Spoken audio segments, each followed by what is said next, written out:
Welcome back to another episode of All Things Everything presented by Gulf Coast Smoke. My name is Alonzo. And I'm Sabrina.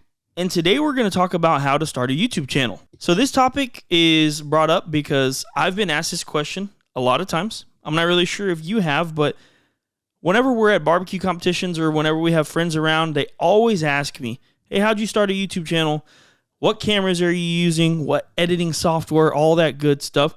And I thought this would be a really good topic for us to finally break into truly all things everything. So today we're not going to talk about barbecue. We do have updates. We'll talk about them next week. Hopefully you guys enjoy an episode like this. This is something that we really like talking about because the wife and I are extremely involved with, obviously, with our YouTube channel. And we look at analytics and we try and always look and see how we can do things better.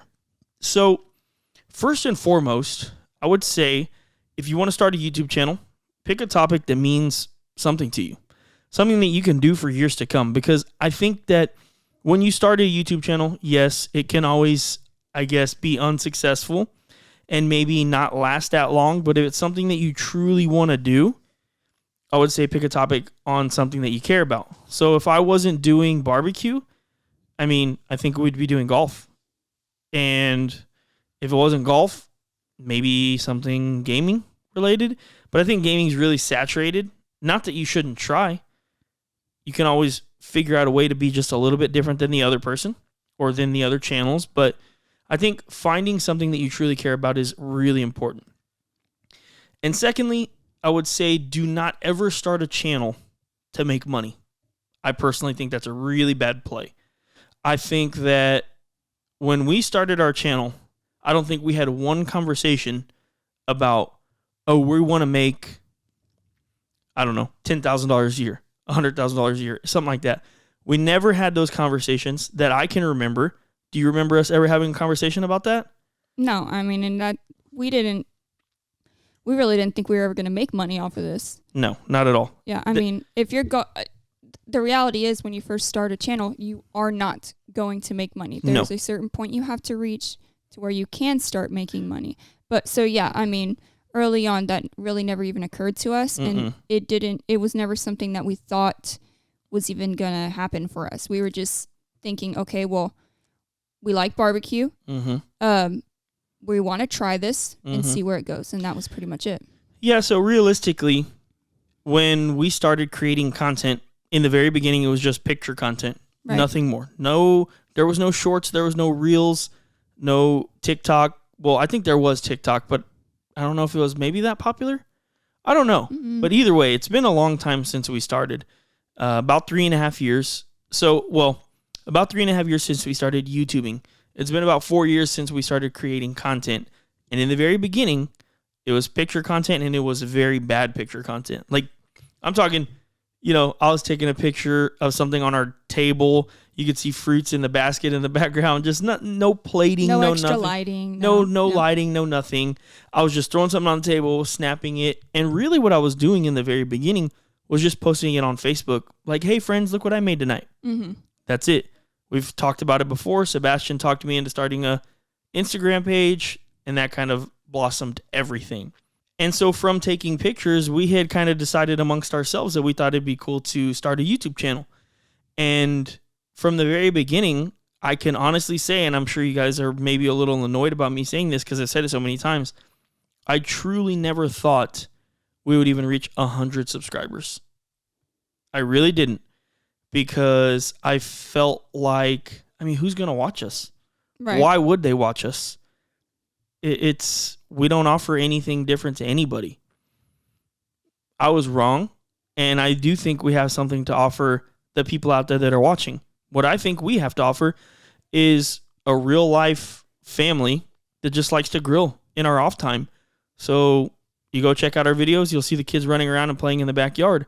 So it's very easy for us to make content that means a lot to us, because what means a lot to us is the home that we're in and our kids and making good food and trying to serve that good food to people.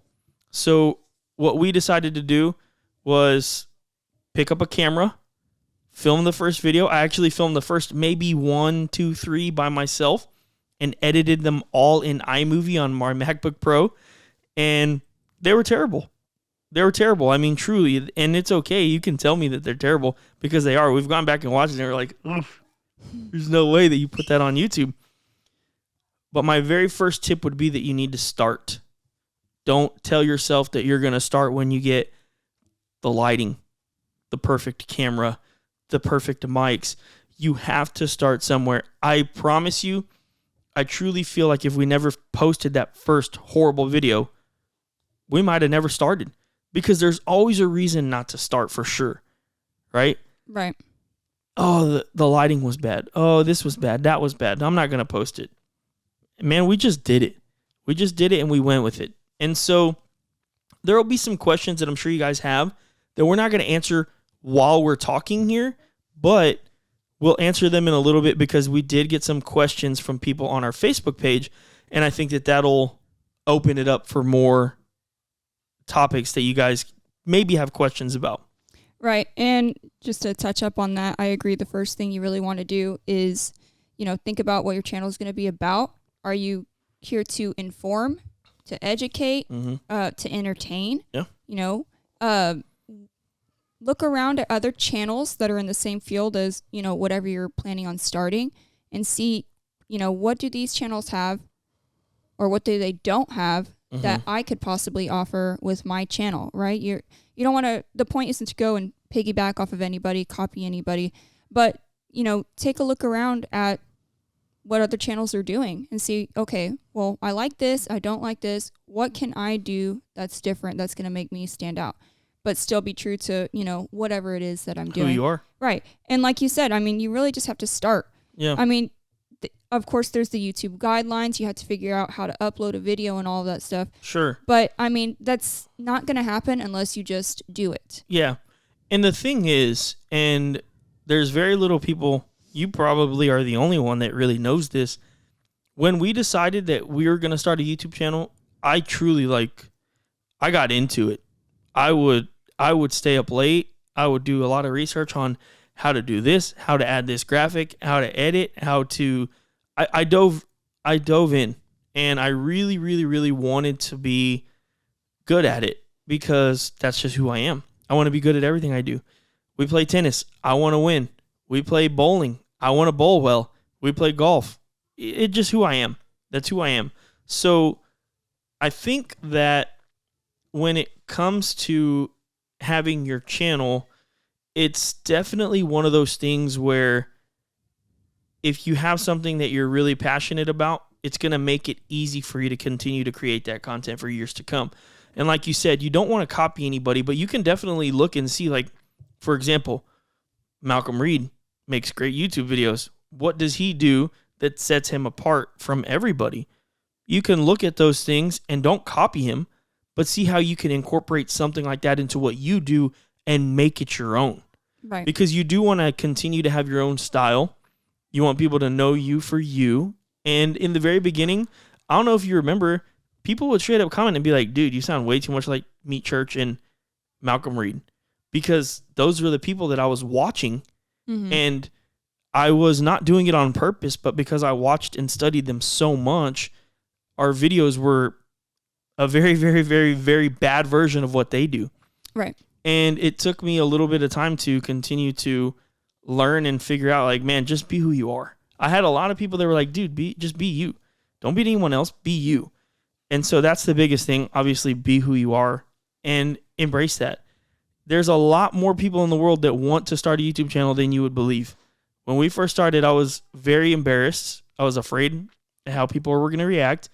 I've had more people ask me that I never would have thought wanted a YouTube channel, how to start one, than you would even imagine.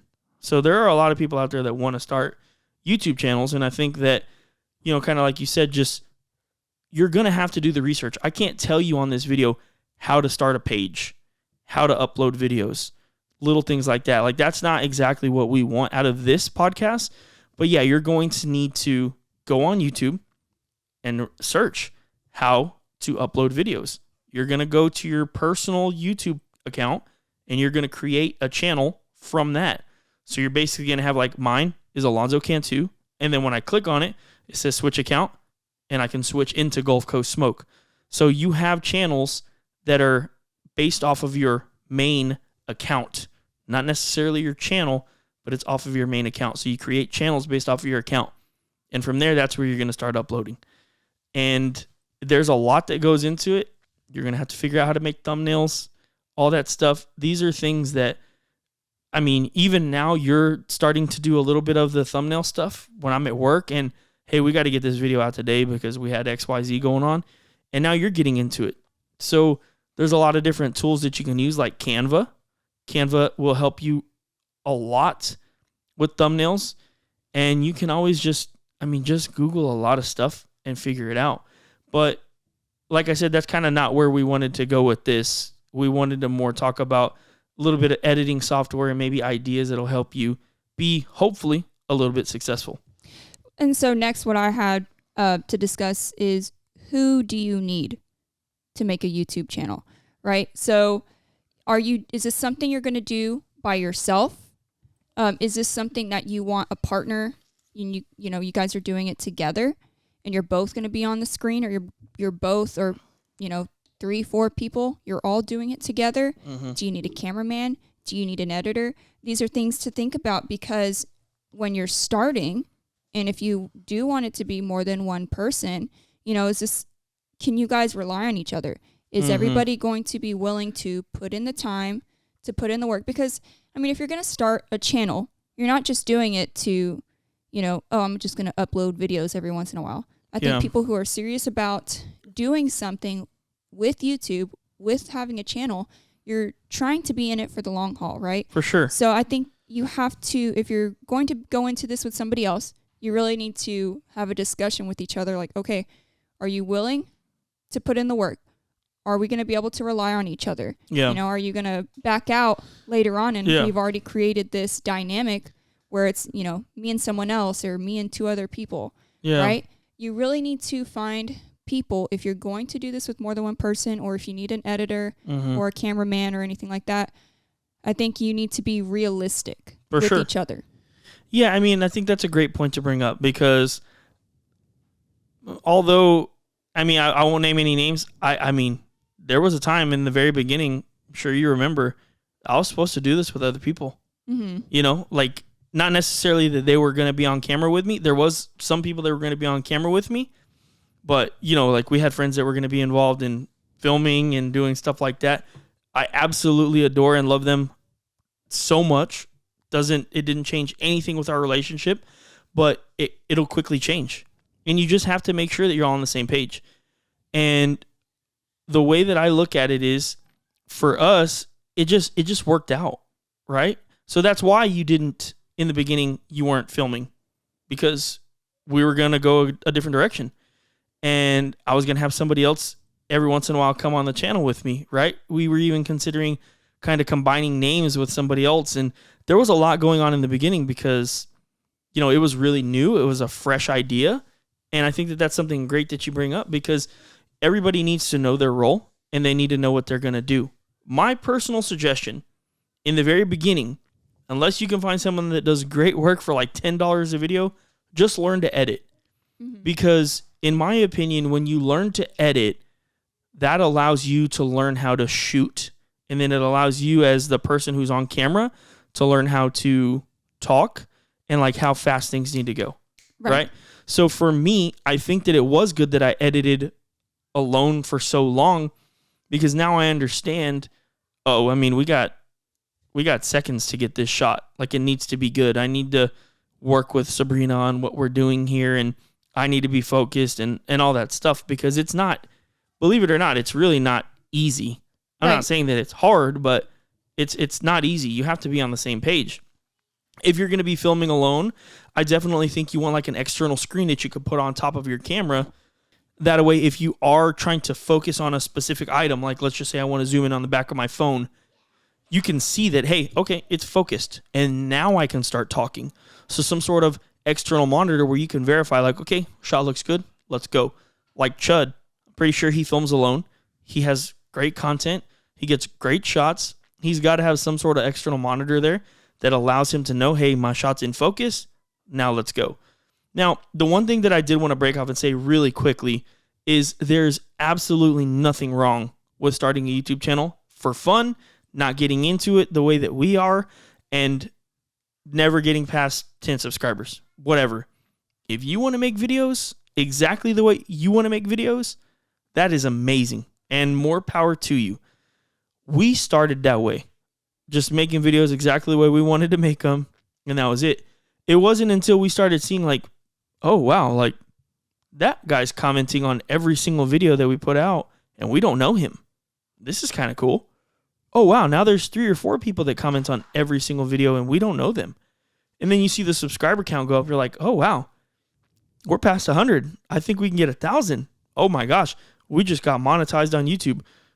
And you just kind of start realizing, like, this is a thing. This is kind of what we do now. Right. So there's nothing wrong with having a YouTube channel and just having fun with it. We're talking about the people that kind of want to go somewhere with it for sure, right? For sure. Yeah. So and that's just something that I wanted to put out there. We understand that this is not for everybody, and that's completely cool. This is something that we've completely embraced, and I have no problem telling people, oh yeah, we YouTube. Like, we're YouTubers. Right. Like, that's fine with me. It's nothing.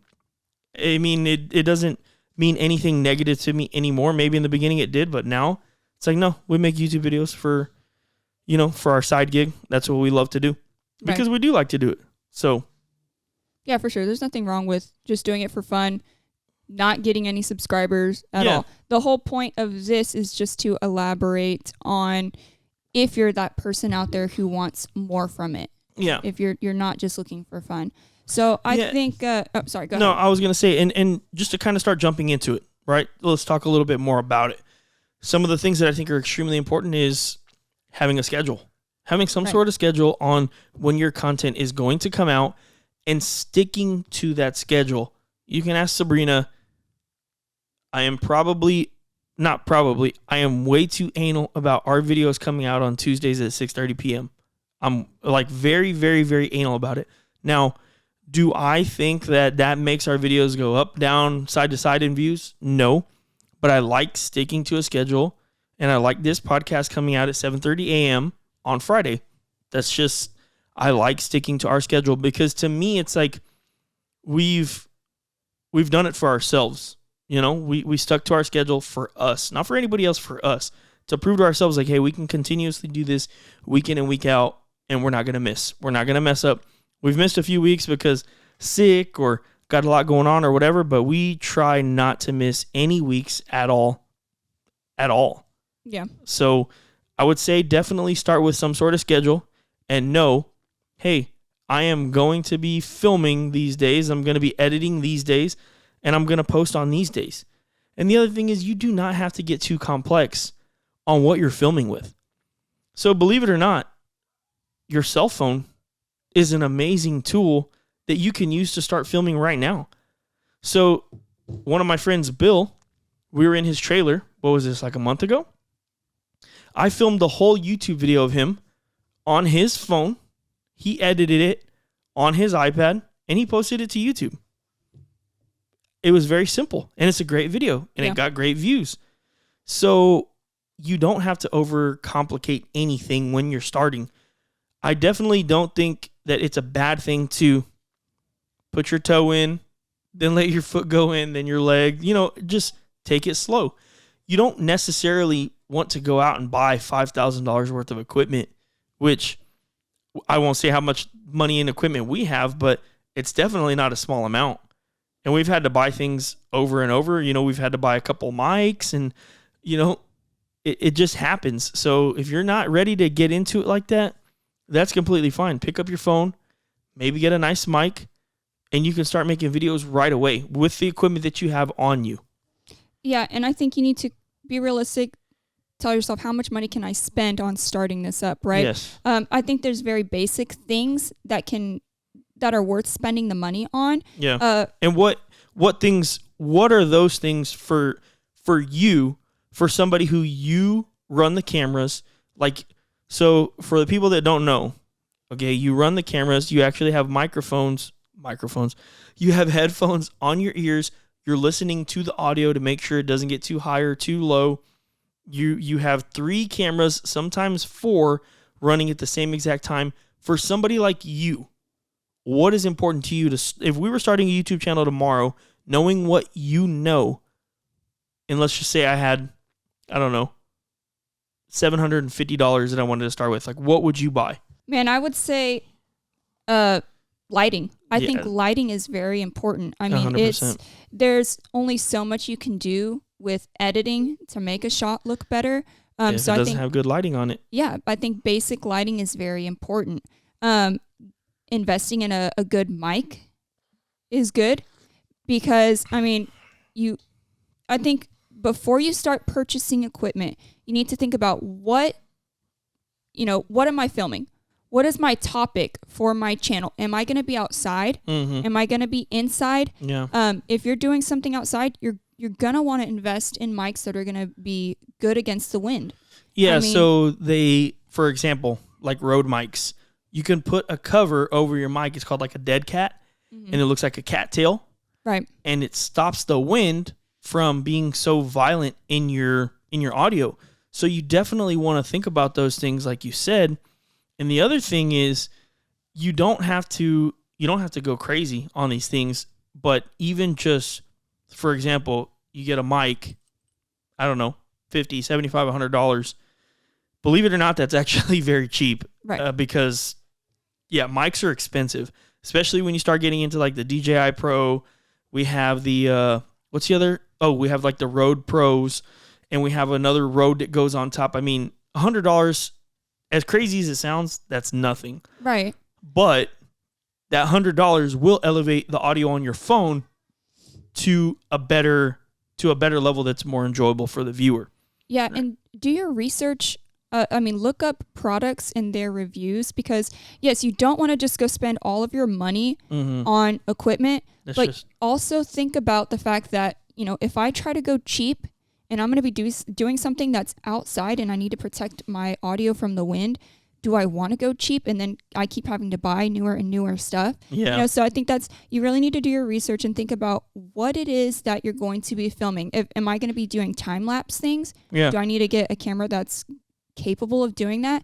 Do I need some sort of external hard drive to put my footage? Yes. The answer to that is yes. Yes, you absolutely do. Yeah. We have so much footage. It's insane. Yeah. Anyway, sorry. No, and I mean, think about it. Do you need slow-mo? Is slow-mo going to be a very large part of your video process? Because that's a completely different camera and lens. Yeah. Right. So I think first and foremost, you really need to think about what's the equipment that's going to be specific for what it is that I'm filming. Sure. And then go off of that. But I mean, a basic mic can, like you said, it can really elevate your channel. If you're enjoyable to watch, people are still going to watch anyway. Sure. But there's things that you can do, and we'll talk about this in a little bit, but there's things you can do to just help your channel to grow and be better, right? So basic lighting, a mic, you might need some extra batteries, a tripod. Yep. Yeah, batteries are very important, especially if you're doing things for, a long time. But a basic tripod is really important. I mean, if you're going to need overhead mounts for anything, if you're trying to do things where it's looking straight down, like I said, though, this is specific to what it is that you're actually doing. Yeah. And then so that's why it's important to find out your topic and see how you're going to shoot. There's a lot of people out there that they just use action cameras. Like, for example, people that are fishing or people that are hunting, they wear like an Osmo or they wear like a DJI Action on their chest, for example, right? And they're just running around doing that. I think that Brody from, what's the channel that I like to watch? How am I forgetting this? YBS Youngbloods. Brody from YBS Youngbloods for the longest time was only using GoPros, nothing else. I think recently, I believe he's got a cameraman that'll go around with him every once in a while that has like a really nice Sony camera. But you can do a lot with action cameras. We prefer the DJI, but if you want to get a GoPro, I mean, look into those. You can do a lot of color grading and stuff like that with GoPros as long as the lighting is good. Right. And GoPros or Actions are like, what, $500? Yeah. So it's an option there. I mean, and like I said, the point is to elevate your video quality just a little bit more than it would be without breaking the bank. Right. Because Like, for example, us. We had that Nikon or whatever camera it was, and we did not upgrade until we hit 1,000 subscribers. Remember that? Mm-hmm. And I told you, I was like, hey, as soon as we hit 1,000, if we can prove to ourselves we can hit 1,000, we'll get a nice new camera. And we did, and we got a lens and all that stuff. So, I mean, it's something that you really need to sit down and think about. These are questions that we unfortunately can't answer all these for you, but we can at least point you in the right direction. Like, okay, I'm going to be doing a lot of running around. I want to film myself running sprints. Get an action camera. The stabilization on those is really good, and it's going to stay smooth while you're running. You know, right. If you're going to be going underwater, obviously you need an action camera. Yeah. If you're going to be doing content like we do, where it's a point and shoot, right? There's a lot of stills. Okay, you can just use a DSLR, with a good microphone, with a good lens. Like, the lens that you need on something like that is really not that crazy, because it's just point and shoot, right? Like, so there's really a lot to think about. Yeah, and as far as cameras, like you said, phones nowadays, they're incredible. So, sorry to cut you off. I have the iPhone, what's the newest one? 13? 14?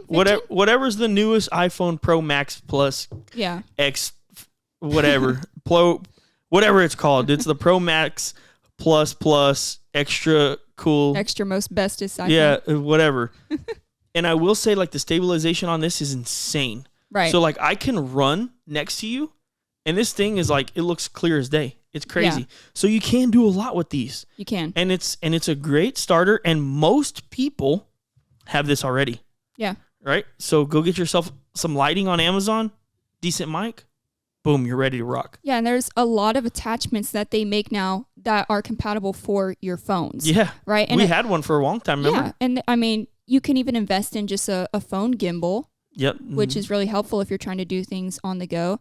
I mean, there's easy tripods or phone holders for your phone, right? That's definitely a really good option. Now, if your phone isn't really up to date, it's not very good. Yeah, maybe then, not. Yeah, I mean, you're going to have to invest into something, right? And as far as cameras go, I mean, there's options out there. For example, we have 2 Sony a6400s, and they're good quality cameras. But we also have a Sony ZV-1.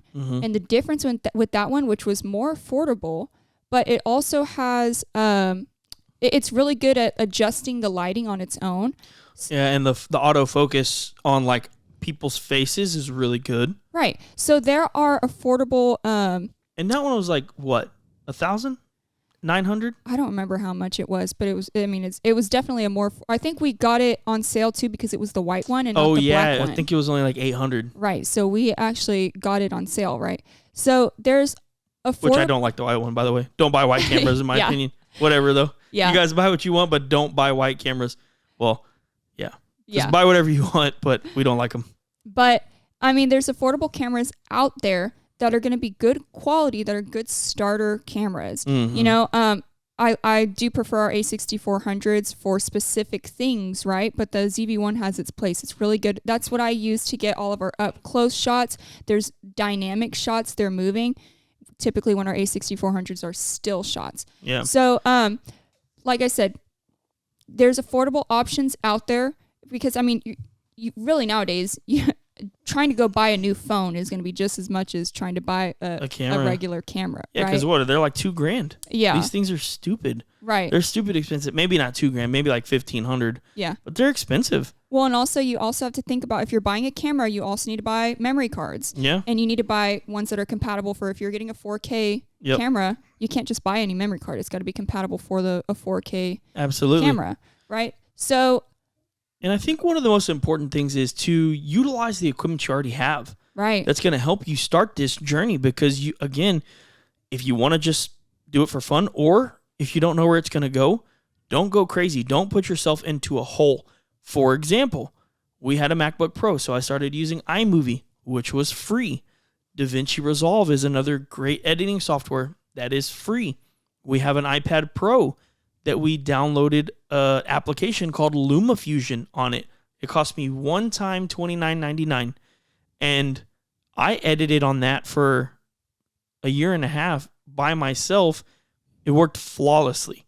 Mm-hmm. You still will every once in a while edit something like when we're driving out of town or when you just need to do something really, really quick. Right. You'll edit on the iPad with LumaFusion. You can download LumaFusion on your iPhone and you can edit there as well. So there's options to continue to use the stuff that you already have. I feel like, maybe like 2 out of 5 households already have an iPad. Mm-hmm. You can download LumaFusion on your iPad and edit there. You just need to get a little adapter that's going to allow you to plug an SD card into it. Boom, it's easy. Or you can get the adapter for your phone and do it all on your phone. Obviously, it doesn't look as big, but, it can still get the job done for sure. I've edited on my phone before. Yeah. Like little shorts and TikToks and all that stuff. Yeah.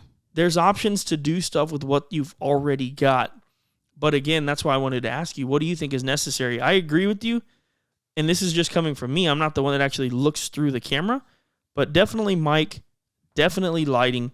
Those are the two, my opinion, most important. And a tripod, I think. Yeah, and a tripod. But also, I think if you don't have a computer and if your content is going to be like super long form content, you got to figure out, what am I going to edit on? Yeah. Do I need a computer? Yeah. Do I need a laptop? Like you said, we were able to edit a lot of things just on an iPad, mm-hmm. But sorry to interrupt you, but I would argue that, we could still be editing all of our videos on that. It wouldn't be as convenient because now that we know, like I know how to use Adobe Premiere Pro because I've edited on it, and you know how to use it a lot better than me, but it's been a large step up, but we could still do stuff on LumaFusion for sure. Oh, for sure. When we have, shorter long form content videos. If I don't want to just sit in here and be on a computer screen all day, I'll just sit on the iPad and be out in the living room and be able to edit. Right. Mm-hmm. But you have to think, if you don't have a computer, what are you going to do? So an iPad is a good start. A laptop is a good start.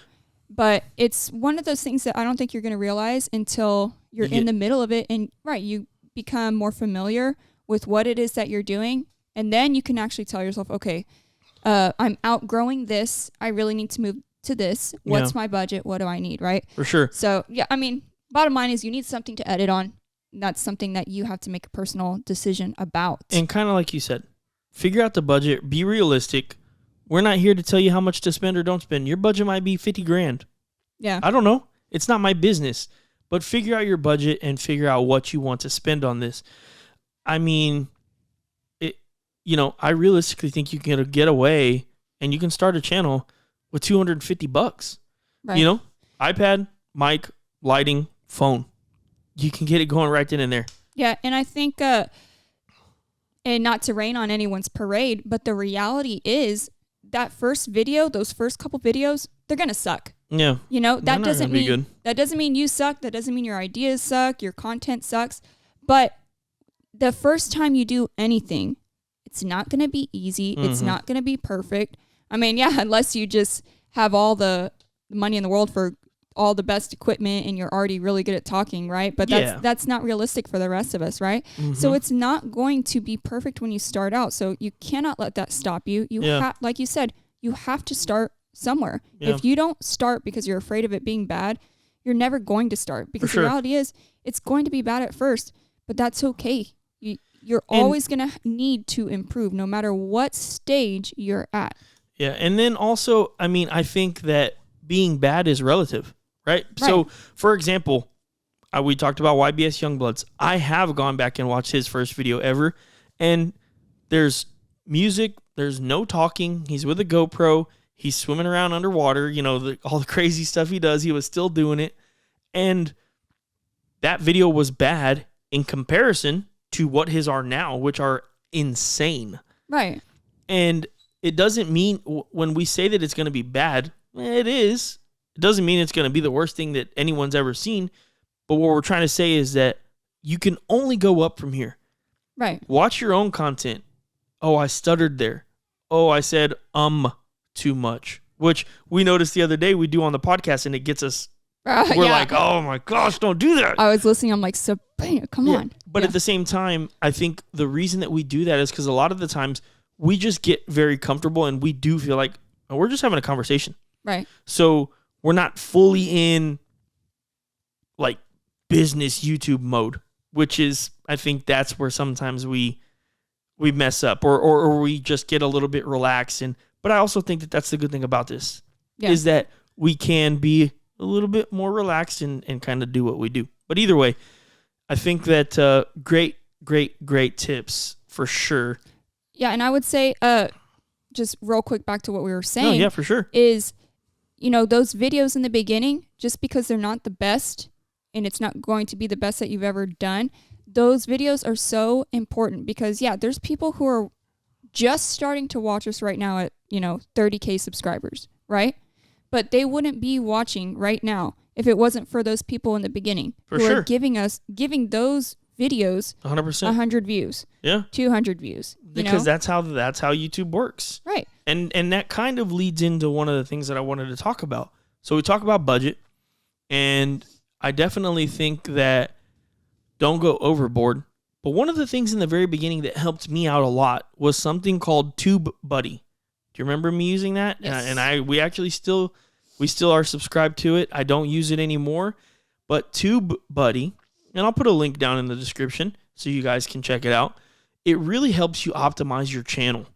So, for example, if we're making a video today based off of beef ribs, you type in your title, I made the best beef ribs ever. And it'll actually tell you, hey, use beef ribs in your description a little bit more so your SEO, which is search engine optimization, is a little bit higher. So what SEO does is when somebody goes to Google and types in the best beef ribs ever, if your SEO score is higher, you're more likely to be towards the top of that list on Google. Right? So that's what you want. You want somebody to type in Gulf Coast smoke and for us to be at the top because our SEO is right there. Mm-hmm. When somebody types in brisket, you want yours to be up towards the top because your SEO was there. So TubeBuddy will actually help you optimize your videos in order to get your SEO score higher so more people can find your videos. Now, the other thing is, don't be afraid to share it on your personal Facebook page. Create a business Facebook page. Start sharing the heck out of it. Post it everywhere. Don't be embarrassed of your game, for sure. If you're going to dive into this, people are going to watch it.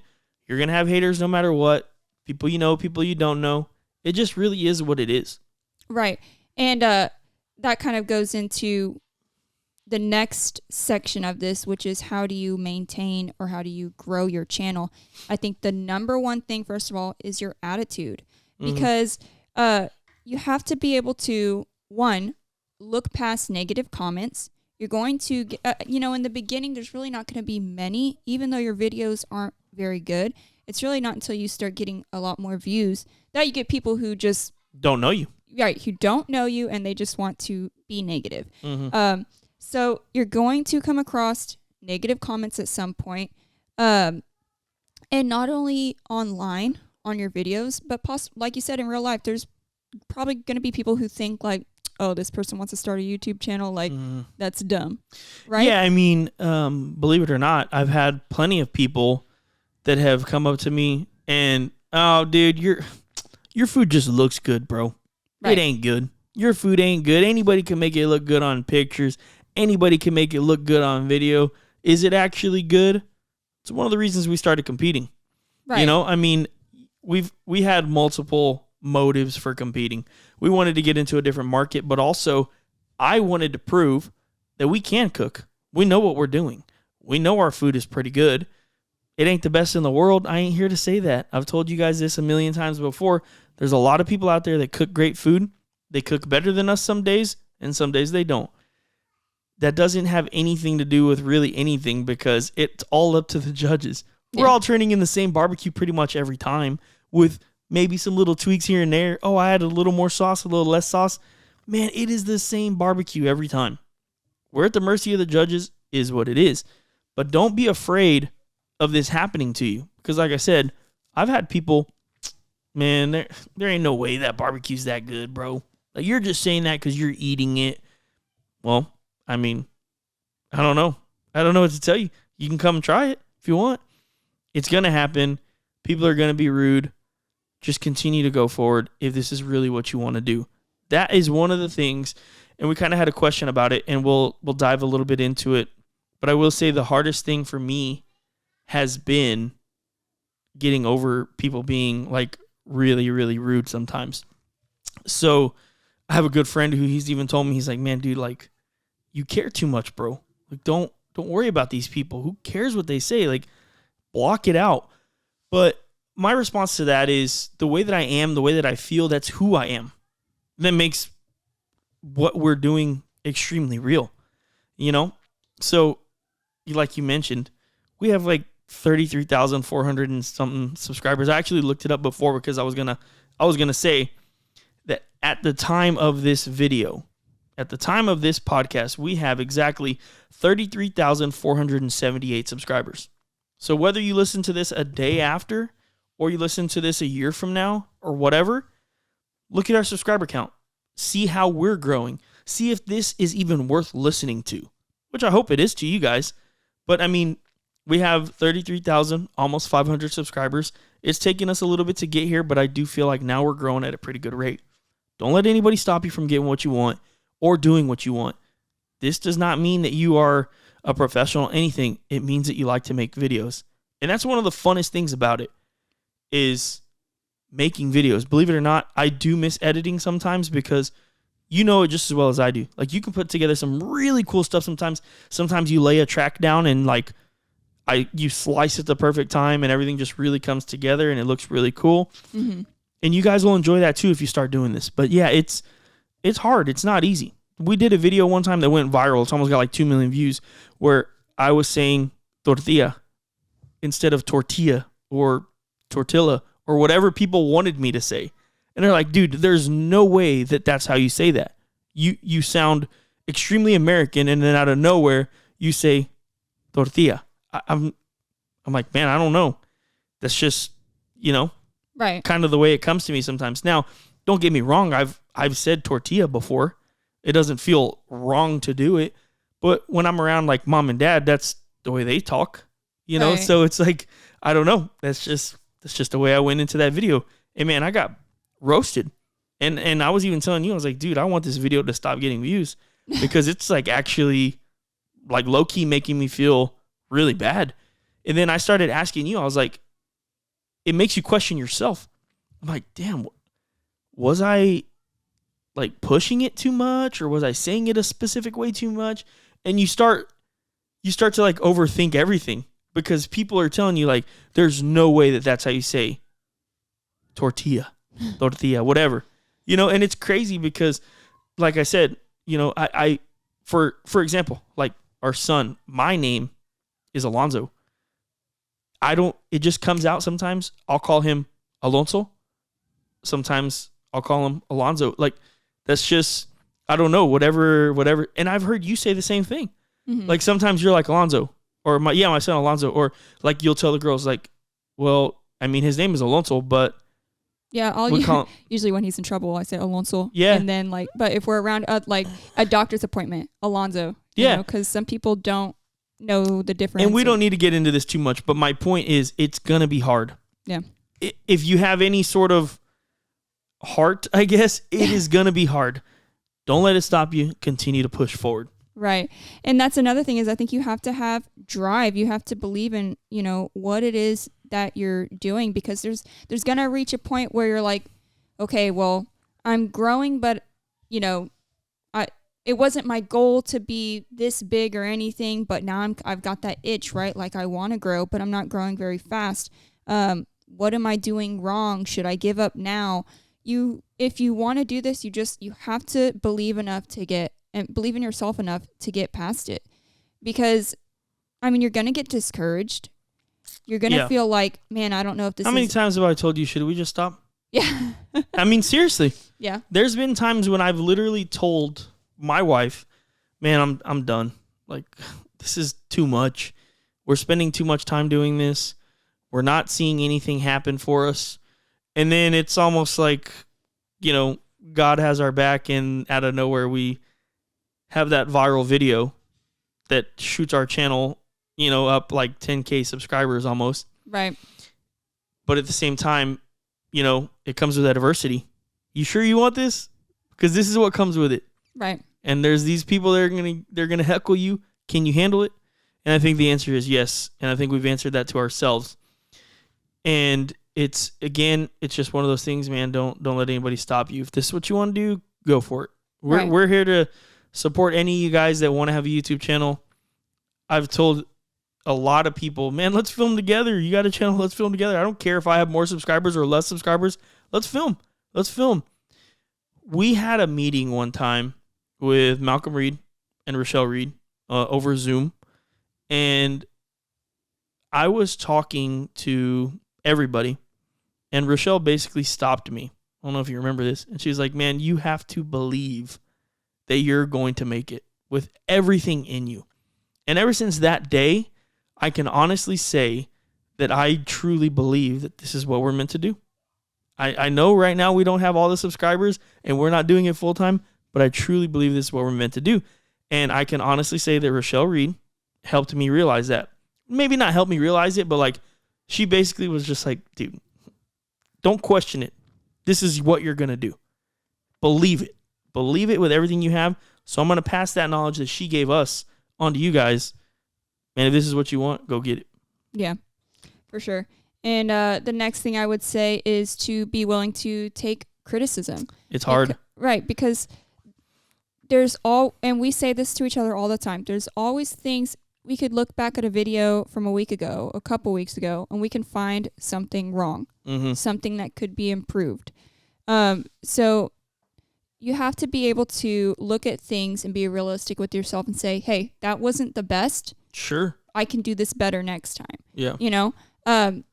You're in it, like I mentioned, no matter what stage you are at, 1,000 subscribers, 10,000, 100, 1 million, there's always going to be things that you can do better for sure, or improve on. And if you can't see it that way, you're not going to grow. If you look at your stuff and you think, oh, it's perfect, nothing needs to change, then I don't think you're going to get better. For sure. Because I think change is a good part of it, right? You have to be able to look at your channel and say, okay, I've been doing these things. What can I do to revamp it, make it a little bit better, add something new to, help people still feel engaged with my channel and not get bored or fall off. Mm-hmm. So change isn't necessarily a bad thing when it comes to the YouTube channel. And I think you gotta take criticism and you gotta be able to try new things with your channel. Yeah. So I'm big on, I don't like to hear recommendations, or I don't want anyone to tell me anything if I didn't ask. Right. I'm like, well, I've always been really big on that. Man, if I didn't ask you, don't suggest anything to me. Don't give me tips. If I ask, then that's different. But realistically, that's not a very good way to look at it. You should be able to take everything that someone says to you and dissect what really means something and what really doesn't. Because every time somebody tells you something, unless they're just a mean person, they really do. I mean, their thought process and the way they look at things, it matters. Right. They're a viewer, right? So if your best friend tells you, man, I kind of thought that video sucked because you said salt too many times. Like, how dumb can that be? But they're a viewer. Yeah. They didn't like that you said salt 100 times. The next person might not either. So just take it into consideration, whether it seems big or small, that people that watch your content, they're going to feel engaged with you. They're going to feel like they know you. And that's just the reality of it. There's a lot of people that feel like they know who I am because they see me on camera a lot. And it's just something that you're going to have to deal with. And it's something you're going to have to embrace for sure. On the flip side, though, you don't have to listen to every single piece of criticism that somebody says, right? No doubt. If somebody's telling you something that just, doesn't make sense, you don't need to listen to that, right? If it feels way off from everything you believe in, you don't need to listen to it because you're not going to please everybody. That's true. Someone's always going to have a problem with something you say, something you do. You cannot please everyone. So take constructive criticism, but don't be afraid to look away from unnecessary criticism. For sure. Another thing I think we can touch on is having the ability to learn and expand your knowledge on all things YouTube, right? So your stage presence, so to speak, like being able to talk better. That was big for us. For sure. Big. Because most people, when they first step in front of a camera, they're going to be real nervous. Yep. You know, the volume of your voice is going to go down. Low. Right. So it's something you have to practice, and you're going to get better as time goes on, right? So like on a podcast, typically I'm okay, but if you put me in front of the camera in front of a YouTube video, it might not be the same, you know, because I'm not as used to doing it as you. And you definitely have to find the right tone for what you're doing, right? If we're just sitting here having a conversation, we can use our normal tones. But if you're trying to do an intro and you're trying to keep people super excited or, you know, raise the energy in the room, you're going to have to change your tone. And I think that's something that you can learn to do for sure. Yeah, and don't be afraid to practice. Right. At the end of the day, it took me a long time to get there, but, you know, you can do it a lot quicker than me. It's just about knowing that you're there to entertain somebody and realizing that you have to just be a little bit more upbeat. Right. Man, in the beginning, I promise, I was like, hey, everybody, Alonzo here with Gulf Coast Smoke. Today we're making beef ribs. Right. Man, and I can only imagine that'd be hard to watch. Yeah. But you get better and you learn. And so don't be afraid to practice these things just so your presence, like you said, is really strong and you can grab attention really quickly. Right.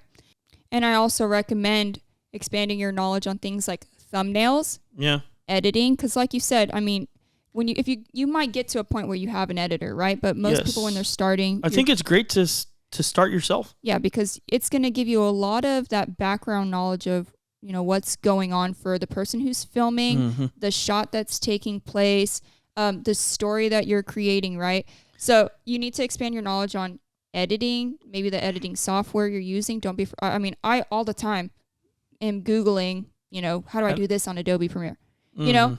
Yeah. And that's the thing, kind of like I said earlier, I know that maybe you guys wanted exacts. What I mean by that is like, hey, this software, you edited this exact way. We can't really give that, right? And that's why I wanted to make this episode, because there's a lot of things going on with our YouTube channel, and it really is just something that you're going to have to embrace and you're going to have to get into. So, like I said, DaVinci Resolve, Adobe Premiere Pro, all those things, iMovie, LumaFusion, those are 4 great options for you, but you're still going to have to dive in. Right. You're still going to have to understand how to upload your clips. What's the best way to upload your clips? Should you put them on the computer, then into your software first? Yes, the answer is yes. You know, there's a lot that goes into it. Don't be afraid to use Google. Don't be afraid to reach out to us on social media. I was actually going to recommend to you that you should change your YouTube name to like Mrs. Gulf Coast Smoke or like Gulf Coast Smoke Editor or something like that. That way, like people know, oh, you know, maybe, and then you can like create your account or your profile, and you can put like your email address in there if people have questions or if they ever want to reach out to you directly. I don't know. Right. Or I mean, you have an Instagram page. Maybe you can change it to like Gulf Coast Smoke Editor. Yeah, I mean, I think that actually is a good idea, because that way people can reach out to you directly. Right. And I'm not saying that you necessarily want to talk to everybody about it, but if somebody has a question, hey Sabrina, I'm trying to do this with one of my clips. Do you have any suggestions? Yeah, and I think that's something we've talked about, like making videos based on, you know, how to do this. When it comes to our YouTube channel. And that's the thing, right? And we've talked about this before, my wife and I, Sabrina and I, the lady that's right here. If this is something you guys would be interested in, you got to let us know for sure. Yeah. But we've talked about her making some videos on, like, okay, if you guys have watched in the past, she made a really awesome product video for one of our products called That Bass. And if you haven't watched it, you need to. I'll put it in the description. She put in a lot of work and effort onto that. She went and bought the product. She went in, you know, I didn't even watch her do it. I actually came home from work and she was like in our closet. And she was in our closet and the lights were off. And I'm like, what is going on? And she's just like, just give me a little bit. Go watch the kids. I'll be out in a minute. I'm like, okay, whatever. I have no idea what's going on. couple hours later, she comes out and she was like super like, don't talk to me. I have something I got to do. She edited it up. I don't know, 3-4 hours, whatever. And then she showed it to me. I was like, there's no way you did this. There's no way you did this on your own. An incredible video. And I think it'd be cool if she showed you guys like how she does some of that stuff. I'm not trying to push you into creating content, but like, you know, some people might want to know and they might want to reach out to you. So you do have an Instagram page, or you can make a different one. So you can have your own personal one and people don't bug you there. Just like Gulf Coast Smoke Editor or Mrs. Gulf Coast Smoke, whatever you want it to be. Right. And that way people can reach out to you and say, hey, I have questions about this camera. And the thing is, don't forget, we are not professionals. We're not experts, but Sabrina does this and maybe she could help you out. So if you guys think that's a good idea, let us know in the comments. Yeah, all we can do is just share our experience with things. I mean, that's why reviews are so important, right? Because, I mean, not that one review is going to be the best, you know, one camera is going to be the best, but it is, there's always going to be a product that's best for you, but not best for somebody else, right? So the same thing with our knowledge of what we're doing. I mean, it might work for you, it might not. But yeah, there's plenty of times where when I first started on like Adobe Premiere, I'm like Googling, how do you crop? Right? Yeah, we didn't know. But there's videos out there like that. So these are things that I think we could offer to people who are learning. Yeah, I mean, it might be worth doing a second channel for it. I don't know, because I don't think that really fits with what we do. No, for sure. But either way, that's just kind of a different topic. But yeah, I mean, hopefully some of the information that we've given you here, or we're giving you, is giving you ideas on stuff that you can do. Because like I said, we can give you information. We unfortunately can't walk you all the way through, hey, clip 1, this is what you're going to do. You know, Command C, Command V, Command B to cut. Like, we can't go through all that in a podcast, but we can point you in the right direction, and hopefully all that stuff helps. Right. And the last thing I'll say before we get into these comments, this kind of leads into it, is I think it's very important to respond to your comment section. You know, respond to the people who are there for your very first videos. That engagement is very important, and I think that's what keeps people coming back. You know, for example, we asked people, you know, what do you want to hear on today's podcast, right? If we had 0 people say something, it's like, dang, well, it sucks. Right. Sometimes we still don't have very many, but we appreciate everybody that does engage with our content. Right, and so you got to show some appreciation to the people who are supporting you, because without people watching, I mean, what are you even doing? Yeah. You can't go anywhere. For sure. So I definitely agree with that. And speaking of the people that do engage with our content, we do have some questions that we wanted to answer today. And one of the reasons why I kind of wanted to float around some of these questions is because some of the people ask questions where we can kind of expand into it a little bit more. Right. So we'll start off with Daryl Delancey. Your suggestion on a good startup schedule, meaning amount of content right off the bat, how many vids per week, etc. Thank you for doing this episode. I've been thinking about trying this for quite some time. Daryl, no problem. We're happy to do the episode. I will say this. My personal preference to start off would be 1 time a week. Right. Find out what time you want to post and do 1 a week. Don't overwhelm yourself. Sabrina and I actually went to where we were doing 2 videos a week at one point. Remember that? Yeah. And it was very hard and it was very stressful. Now we still do 2 videos a week, but one's this podcast. Right. So if we ever go full time, when we go full time, we'll add another one. But for now, we're good with 1 video a week and 1 podcast. So Daryl, I definitely think that you need to be doing 1 video a week. 1 video a week, but stay consistent. Stay consistent. You're being consistent with that 1 a week. Okay, awesome.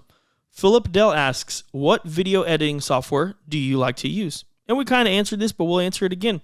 We like to use Adobe Premiere Pro and LumaFusion. Do you have a winner there? That one that do you like Adobe Premiere Pro just a lot more? So there's these subtle differences between them, right? So LumaFusion comes with some presets that I actually enjoy more because, I mean, Adobe, yeah, you can get more out of it, but you're going to have to pay for these extra things, right?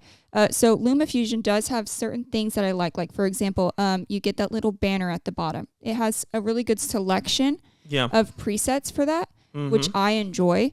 And you can pretty much do a lot of the same things, but Adobe Premiere Pro, it's got a lot of really good extra things, you know, even just working on the color matching, when it comes to, you know, being able to enable and disable clips, like for example, we have multiple shots, right? So on LumaFusion, I have to completely, I mean, as far as I know, I'd have to erase a clip just to see what's underneath it.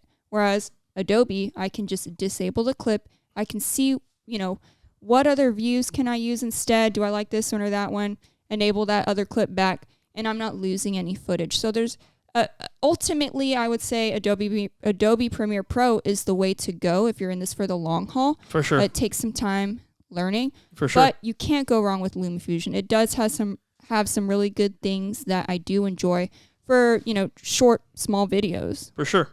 Awesome. Well, great response to that. Thank you, Philip, for the question. Andy Steinbrenner asks, equipment-wise, what have you found that works best when starting up? We kind of answered this earlier, but I'll let you take that one away. I mean, depends on what you're filming. I think a phone is perfectly fine. It's got slow-mo capabilities. Yeah. It's got, you know, good zoom features. Mm-hmm. Like you said, a lot of these newer ones have good stabilization. They have time-lapse. They even have a lot of editing capabilities on the phone where you can edit the color. Yeah, straight up. Crop, everything. A lot of these things you can get out of your phone. But if not, like I said, look into an affordable camera. Like, for example, our Sony ZV-1 is a really good starter camera for somebody who's wanting to create content. Yeah, no doubt. Also, don't forget mic and lighting. We definitely recommend mic and lighting, and probably some sort of tripod or stand. Yes, awesome. So Daryl Delancey has another one. I guess the obvious, as I have contemplated this for quite some time. Budget startup for the equipment. Would hate to dive in to expensive gear and have it not be for me. And that's kind of what we talked about, Daryl. Definitely don't do that if you don't feel comfortable doing that. Use your phone, get some lighting, get a mic, get a tripod, start with that.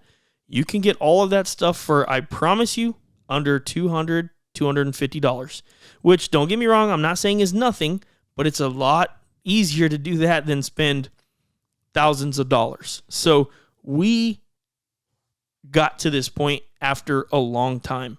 We proved to ourselves that we could do this. We made a few bucks on YouTube, and we used all of that money towards this equipment that we have now. So that's why we have the nice podcast mixer, we have the mics, we have headphones, we have 3 cameras, an action camera, a drone, all that stuff. It did not come overnight. So don't be alarmed if you can't get those things right away. Start with what you've got, make good videos, and continue moving forward, man. Yeah, I think if there's something that a piece of equipment that you feel like I absolutely need this, go check out Amazon. Check out, you know, the best rated things on Amazon that are, you know, at the best price. A lot of the times just an Amazon Basic product is going to cut it. We had an Amazon Basic tripod for a long time. Right. So, I mean, just go to Amazon and see there. You're very likely going to be able to find affordable equipment with a lot of reviews, a lot of good reviews. Yeah. Just start out there, honestly. For sure. You don't need to go to Best Buy and like find the most expensive thing. No, that's a great suggestion for the Amazon Basic stuff. We're not sponsored by Amazon, but that is a great suggestion. Yeah. So Brandon Perryman asks, what's the hardest part about running a YouTube channel? What is the first thing you would go back and tell yourself about starting a channel if you could? So I'll answer it first, and then I'll let you answer it if you want. So what I would do, or what I would tell myself, is never read comments, right? Like, well, I mean, I guess that's really tough to say because some of them are really good, but maybe just don't listen to the negative ones. Yeah, try not to focus on the negative comments because that's been a tough one for me. And the hardest part about running a YouTube channel for us is because we like consistency is honestly just filming when you don't want to. There's days, believe it or not, we don't want to film, you know? And then there's other days where we're like, let's get into it. We're excited. Man, this is, for us now, it is like a second job, for sure. I'm not saying we're making millions of dollars or anything, but it's like a second job to us. We take it pretty serious. So just like sometimes when you go to your day job and you just don't feel it that day. And there's times when I don't feel it, and Sabrina can see it. She can probably feel it. I can feel it.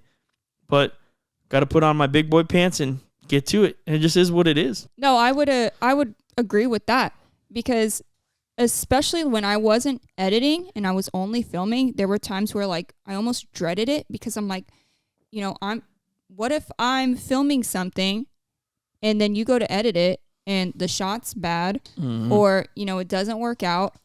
And which there were times it happened. Right. And it's not like you did anything bad. It's just. Right. So, I mean, there was a lot of that I really dreaded. And then I think once I started editing myself, I kind of gained this new love for it all over again, where it's like, oh, okay, well, now I know what I have this idea of what I want to create.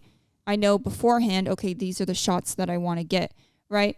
So, I mean, yeah, I would agree. The hardest part is just forcing yourself to do something when you really don't feel like doing it. And there's times where we know to say, hey, this ain't the right time. Like, we're not in the best mood for this, and it's not going to translate well. It's going to affect our work.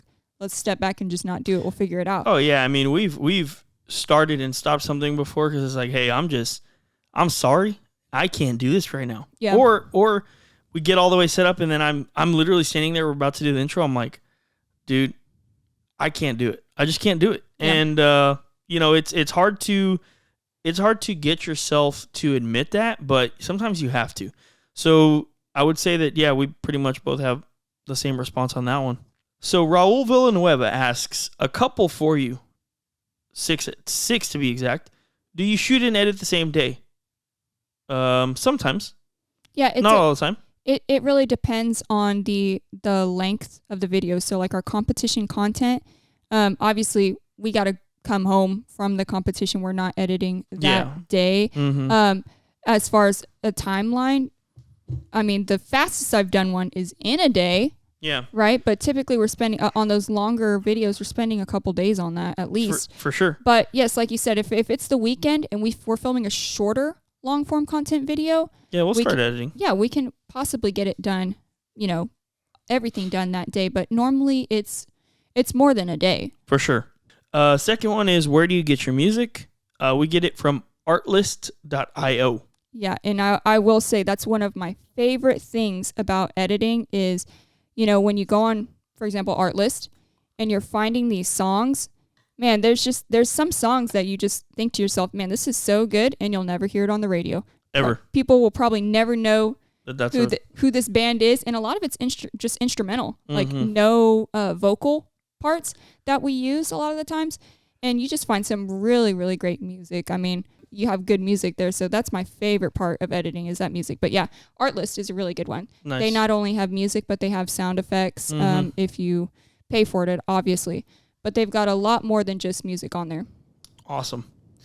Number 3, favorite brand of camera model that you use. I mean, the Sony a6400 does really good for us. We've had it for years. Yeah. And it's still really good. So Sony and DJI are our favorites. Yeah. For sure. We love our DJI stuff too. We just love it. What's your favorite part about production? I mean, I would say just creating a story, honestly, because even though that's exactly what I was going to say. You kind of think to yourself, what story can I create with barbecue, right? But for example, Kingsville, still to this day, one of my favorite competitions and one of my favorite videos of our competition content, because we had all of these things happening in between that when I was going back and looking at this footage, I'm like, oh, I can create something completely different than what this last competition video was about. For sure. You know, so, I mean, you can have the same content all day, but you can create these different moods or these different feelings. Like you can make it seem like, oh man, we're down to the wire, depending on the music. For sure. Or you could seem like, oh, this is really easy. This is funny, depending on the music. No doubt. And I mean, I think for me, like I said, I don't edit anymore, but I do see it unfold. And you can, man, the funnest thing for me is having an idea that we usually get together. We think of something, we plan it out, and then just I am cooking it. So watching it unfold from pouring the charcoal to cooking everything, and then you take that slice, and it's like, dude, you got one shot. You know, right. If you mess that brisket up and it looks so dry, it's like, oh my gosh, I just ruined it. Yeah. So I love that feeling of like, hey man, you got to nail it. I kind of love it. It's like pressure, but not really pressure. It's not real true pressure, but it is a lot of fun for me to watch something completely unfold and then watch you put it into a video. I just love it. That's kind of like you said with that little video for that bass. I mean, I had a concept in my head, and then being able to film it and bring it to life is really exciting. For sure. Software choice for editing. We just answered that. And hardest part about production. So they asked, what's the favorite part about production and the hardest part? Man, I would say the hardest part, probably when you lose your footage, right? Yeah. That would be one thing. But no, I would say there's a lot of times when we have, for example, after a competition style video, we come home with possibly, 3 to 4 hours of footage. It's a lot. Right? So, you think about how much time you spend processing that footage, and I'm sitting here at a computer, right, for long periods of time. So that actually can be the hardest thing, is just having to sit here and you're constantly doing something, right? And it's like, well, you want to finish, or you get into this mode where like, oh, this is going good, I can't stop now. For right? Sure. But then it's like, we have kids. I can't just sit in here all day and edit a video, right? Yeah, no doubt. And you don't want to. You don't want to just sit here all day. So that can be challenging, especially if you're on a time crunch and you're like, well, I only have a couple days to get this edited. I kind of need to sit in here all day and night if I have to, right? But I think that's the biggest thing, is having to just sit here in a room with a computer screen. Yeah. For a long time. Yep. Okay, that's a great answer. David Dunn asks, what's the best camera setup or software for editing before the final release? Budget friendly, of course. And I can honestly say that everything we use is budget friendly. We've had these cameras for years now. The newest camera that we have is our DJI Action. And we use Sony A6400s. And we have Sony ZV-1 and a DJI Action 3. And all of those were, in my opinion, very affordable, especially whenever you compare them to like some of the newer Sony cameras. Right. So we use those cameras, David. And then we also have LumaFusion or Adobe Premiere Pro that we're using. So I would say that it's all pretty budget friendly for what we're doing. Right. Tyler Wolverton asks, do you project out the year with different videos, or is it fly by wire as far as your content you plan on releasing? So the answer to that is yes and no. We have stuff that we have planned out, but then sometimes, for example, if something's just really popular right now and we see a lot of people making it and we want to try it, we'll shoot from the hip and we'll try it out. Yeah, I mean, there's times where we've, made lists of things like, okay, we'll do this, this, and this. And then the time comes to actually shoot it and it's like, I'm not really sure about that anymore. Yeah, I mean, there's definitely times where it's just on the fly where we say, you know what, I feel like doing this today. Or we go to the store and we had a plan. That meat's not there. So we have to see, okay, what's available? And then that's pretty much what we're going to end up cooking. Okay, last one. Sylvette McCandless asks, equipment from camera and lens and setup, lighting, audio, and editing software. So editing software we already talked about. We use a few different ones. Audio, we use DJI Pro Mic 2s. We also have the Rode Wireless Go's, but we prefer the DJI Pro Mic 2s. Lighting, man, what lighting do we have? We used to have newer. We used to have newer. These are new. These are newer. The ones we have here now are GVM, Great Video Maker. And we have two of them. We have two of them. And what's great about them is you can not only change the brightness or the yellow or white tone, but you can also do them colored, which is pretty fun. You can also control it from your phone. They have an app. So, yeah, which you don't have to go this crazy. But we can link them. We can link them as well to you guys so you can see exactly what we use for sure. So just look in the description. Sylvette will definitely put it in there. Right. So camera and lens. So camera we've said already, Sony A6400s. The Sony ZV-1 has a built-in lens, so we can't interchange that. Right. Right now, we are using two Sony lenses that are 16 to 50 millimeters. So that means that you can zoom from 16 to 50. Right now, I think we basically have it right in the middle. And the thing that's good about these is they have really good autofocus on them. So not every single lens has the best autofocus on it. So we've bought a lens before that was, how many millimeters was that one? Like a 30? Probably something like that. It was a 30, didn't have the best autofocus, and it's only a 30. Yeah. It's a manual focus. You have to set it and hope that nothing changes in the background. Or you have to have somebody there manning the camera. 100%. So just be really careful on what you are buying, because we've bought a manual focus before, And it just didn't work out for what we wanted to do. For some things, I'm sure that it really would. Right. Right. And I think it just goes back to, what is it that you're filming? What kind of lens do you need? Because if you're outside, do you need polarizers? Do you need things for the lighting?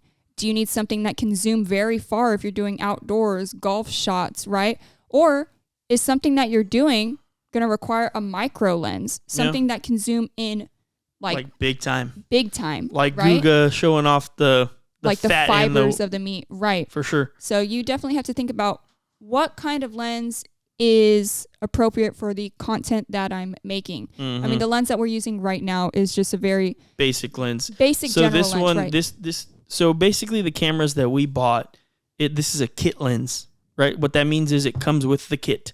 Right. So cameras will come with a body, and then sometimes they won't come with any lens at all.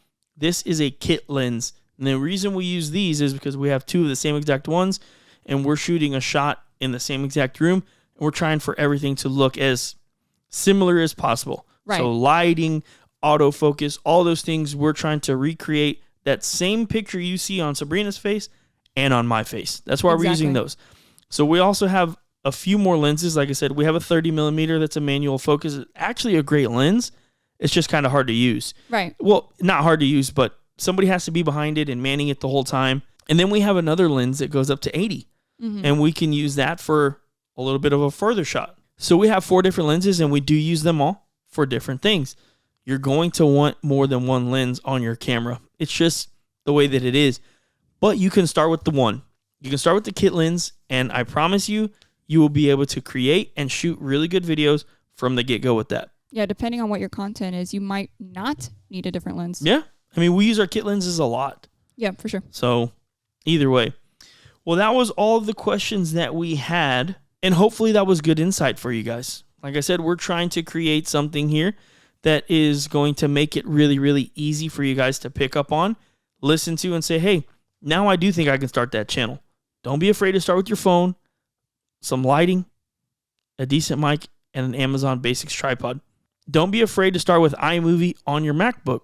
It's completely fine. It's going to work. That's what we used for a very long time. Or that's what I used for a very long time. I don't think you ever used it, did you? I used iMovie when I was doing shorts. That's like when the first thing I ever started editing was shorts, and I would use iMovie. Yeah. So I think that was pretty good information. I think it was a pretty good episode from our end. It was really cool talking about something different than barbecue today. So hopefully you guys enjoyed that, and you are enjoying all things, everything. We will start thinking about the next episode that we're going to film that has nothing to do with barbecue and everything to do about our lives and other things that interest us. So one of the things that I want to talk about, hopefully coming up soon, is like playoff football. That's what's going on right now. The basketball, NBA. I love watching the Spurs. I love Wemby. He's my guy. I've been a Spurs fan as long as I can remember, and we suck, but we got Wemby. And I don't like it when people say we, and I just said it twice. So I'm a hypocrite. But hopefully you guys enjoyed the video. If you want Sabrina to start the Instagram of, I don't know, what would you name it? GCS editor?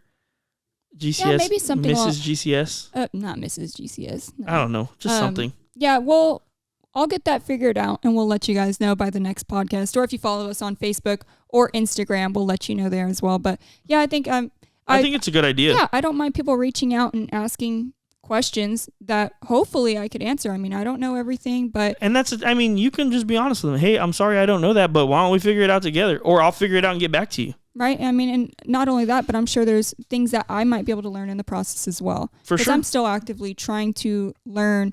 As we mentioned before, I mean, learning and expanding your knowledge on these things, it's never ending. No doubt. Yeah. So, yeah, we'll let you guys know. Yeah, I feel pretty confident that that's going to happen. For sure. It's just... we'll figure out what the name is going to be and all that stuff, or you'll figure it out. That's your thing, not mine. I'm not worried about it. But either way, thank you guys so much for watching. Thank you for listening. If you guys want to start a YouTube channel, go ahead and start one right now. The time is now, and we hope you guys have the best outcome with it. And man, let's make some videos together. Yeah, it is possible. Don't think it's not. It's possible. Like I said, let's make some videos together. We appreciate you guys. We love you. Thank you again. We'll see you on the next episode. Peace.